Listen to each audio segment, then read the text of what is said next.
I'm panicked. I don't have enough Bitcoin. Yeah, join the club, man. Join the club.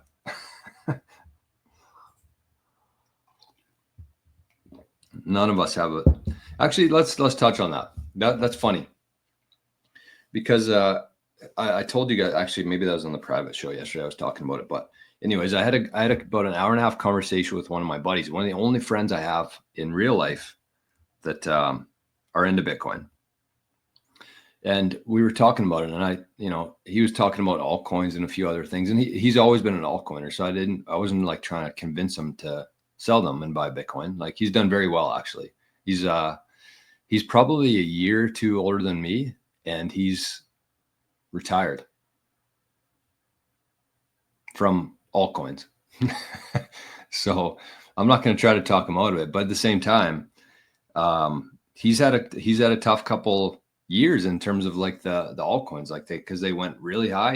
He had a lot of net worth, and then they all dropped by about 99%. So he still was able to, I don't want to say too much here, but he does very well for himself.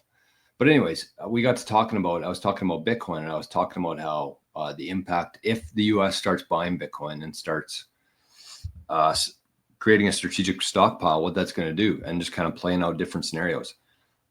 And he was like, "Oh man, I just realized I don't have enough Bitcoin."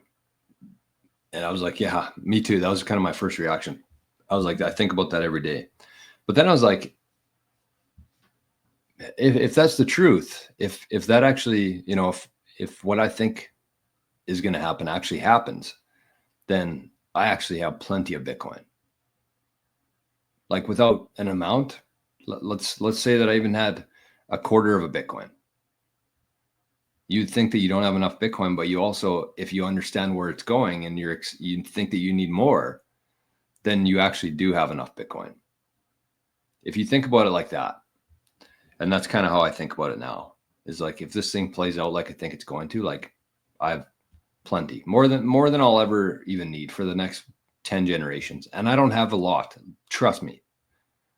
I'm doing my best to get as much as I can, but I got here in 2020 or 2019. So it was like 60. When I started buying a lot of it, like I kind of bought some, when I was buying alts, I was like, oh, I got to have some Bitcoin in here as part of my balanced portfolio. So I bought some Bitcoin, but it wasn't much. So I was buying it at 60 grand. So it's not like I have a huge amount right now, unfortunately. But again, if you understand where this is going, I have plenty. That's what I'm trying to say here. So don't panic, Sean. Just do what you can. Aiden says, Uncle Jack was talking about how important light is. I imagine you can't get much sun in Canada. Yeah, I mean, that would be one of the main reasons I actually decide to move. Not move, but like go somewhere else for a few months, is just for the sun, honestly. And being able to touch the earth here where I live. Like, we got snow for 5 or 6 months a year. Arnie loves it, but like, you can't touch the earth. You go outside for 5 minutes and your face freezes off. Some days, not today.